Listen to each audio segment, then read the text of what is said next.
Sorry guys, Sankranti పండక్కి అమ్మమ్మ దగ్గరికి రావడం వల్ల వీడియో ఫిజికల్ గా తీయలేకపోతున్నాను. అండ్ ఒక 2 వీడియోస్ ఇలానే వస్తాయి, సో కొంచెం అడ్జస్ట్ చేసుకోండి. ఒక 2 to 3 డేస్ తర్వాత మళ్ళీ back to our normal videos. ఒక వీడియోలోకి వచ్చేస్తే శైలేష్ కులను డిసప్పాయింట్ చేస్తాడని అస్సలు అనుకోలేదు భయ్య. సర్లే గురూజీ అంత ఎక్స్పీరియన్స్ డైరెక్టర్ రాడ్ దింపాడు. ఆ ఎక్స్పీరియన్స్ తో పోలిస్తే ఈ సినిమా బెటరే గానీ స్ట్రిక్ట్లీ 1 టైం వాచ్. ఇక స్పాయిలర్స్ లేకుండా ప్లాట్ లోకి వెళ్ళిపోతే, చంద్రప్రస్థ అనే ఊర్లో drugs, weapon smuggling and teenage children కి టెర్రరిస్ట్ ట్రైనింగ్స్ లాంటి క్రైమ్స్ అన్ని జరుగుతూ ఉంటాయి. హీరో సైందవ్ కొన్నారు కూడా అదే ఊర్లో తన పాపతో పాటు బతుకుతూ ఉంటాడు. ట్రైలర్ లో చూపించినట్టే తన పాపకి స్పైనల్ మస్క్యులర్ ఎట్రోపియా అనే డిసీజ్ వస్తుంది. ఆ డిసీజ్ క్యూర్ కి కాస్ట్ 17 crores. ఇప్పుడు హీరో ఆ పాపని ఎలా కాపాడుకుంటాడు అండ్ ఆ క్రైమ్స్ ఎలా ఆపుతాడు అనేదే ఈ సినిమా స్టోరీ. స్టోరీలో కొన్ని ఇంట్రెస్టింగ్ డీటెయిల్స్ ఉన్నా నరేటివ్ ఎక్స్పీరియన్స్ మాత్రం నాకు ప్రవీణ్ సత్తరు గారు తీసిన గోస్ట్ సినిమా గుర్తొచ్చింది భయ్య. అంటే స్టోరీ ఎలా ఉందని చెప్పట్లేదు, నరేషన్ ఇచ్చిన ఎక్స్పీరియన్స్ మాత్రం అంతే డల్ గా ఉంది. సరే, ముందు కొన్ని పాజిటివ్స్ చెప్పుకుందాము. నాకు ఫస్ట్ పాజిటివ్ ఏమనిపించిందంటే, వెంకటేష్ గారిని చాలా రోజుల తర్వాత ఒక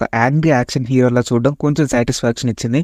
అండ్ పర్ఫార్మెన్స్ కూడా బాగానే ఇచ్చారు ఆయన. అండ్ సెకండ్ పాజిటివ్ ఏంటంటే, నాకు వెంకటేష్ అండ్ శ్రద్ధా శ్రీనాథ్ గారి రిలేషన్ ఎస్టాబ్లిష్మెంట్ అండ్ వాళ్ళ బాండింగ్ చాలా ఫ్రెష్ గా అండ్ డిగ్నిఫైడ్ గా అనిపించింది. ఇలాంటి రిలేషన్స్ అండ్ క్యారెక్టర్స్ మన మూవీస్ లో ఇంకా ఎక్కువగా రాస్తే బాగుంటుంది అనిపించింది భయ్య. అండ్ నాకు థర్డ్ పాజిటివ్ ఏది మంచిగా అనిపించింది అంటే, మూవీలో initial portions of Chandraprastha crimes ని చాలా బాగా ఎస్టాబ్లిష్ చేశారు. ఇన్ఫాక్ట్ ఆ ఫస్ట్ 10 minutes అనేది తర్వాత వచ్చే 30 minutes కి ఒక సాలిడ్ ఇంట్రెస్ట్ ని హోల్డ్ చేసింది భయ్య. ఇంకంతకు మించి నాకు పాజిటివ్స్ అంటూ పెద్దగా ఏమనిపించలేదు.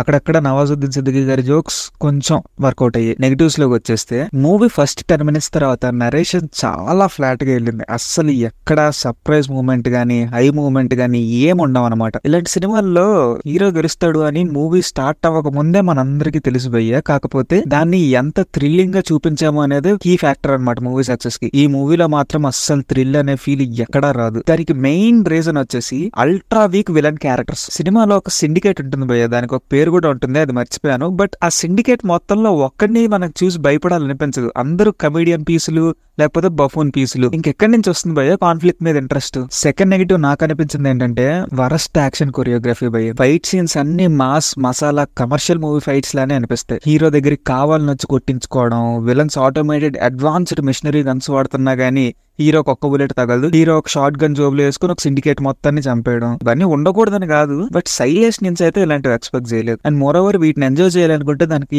సాలిడ్ ఎమోషనల్ ఇంపాక్ట్ ఉండాలి, బట్ అదైతే ఈ ఫైట్స్ నుంచి ఇవ్వలేదు. ఇకపోతే మూడో నెగిటివ్ భయ్య, సినిమాలో చాలా మంది క్యామియో చేశారనమాట. ఆర్య గారు, రుహాని శర్మ గారు, నవాజుద్దీన్ సిద్దికీ, ఆండ్రియా, ఇలా చాలా మంది క్యామియోస్ ఉన్నాయి. బట్ ఒక్కటంటే ఒక్క క్యామియో కూడా ఇంపాక్ట్ ని క్రియేట్ చేయలేకపోయింది భయ్య. వీటిల్లో అన్నిటికంటే ఘోరం ఏంటంటే, ఆండ్రియా గారి క్యారెక్టర్ ఎంత బఫూన్ క్యారెక్టర్ అంటే, లిటరల్లీ తన క్యారెక్టర్ ని ఉన్న పలంగా కట్ చేసినా గానీ మీరు అసలు నోటీస్ కూడా చేయరు ఆండ్రియా సినిమాలో లేదని. అంత డమ్ క్యారెక్టర్. ఎందుకు ఒప్పుకున్నారో వాళ్ళకే తెలియాలి. అండ్ ఆల్రెడీ ఇందాక డిస్కస్ చేసినట్టు సినిమా స్టార్టింగ్ లో సైకో ఈజ్ బ్యాక్ అని తెగ బిల్డప్ ఇచ్చేస్తుంటారు అందరు విలన్స్. పోతే వాడిని చూసి ఎందుకు అంత హడావిడి చేస్తున్నారు అనేది వాళ్ళకి తెలియదు, మనకి తెలియదు. పోనీ ఆ సైకో క్యారెక్టర్ కి ఏమైనా భాషా రేంజ్ ఫ్లాష్ బ్యాక్ ఉన్నట్టు చూపిస్తారా అంటే అలా కూడా చూపించరు. ఒక చిన్న వార్నింగ్ సీన్ ఒక 5 minutes చూపించేసి, ఈ మాత్రం వార్నింగ్ కేనా భయ్య ఎంత భయపడిపోతున్నారో అనిపిస్తుంది అనమాట మనకు తర్వాత. ఇంకా ఫైనల్ వర్డ్కి చెప్పాలంటే, ఇట్స్ డిసప్పాయింటింగ్ గైస్. చాలా ఫ్లాట్ నరేటివ్ ఉంటది.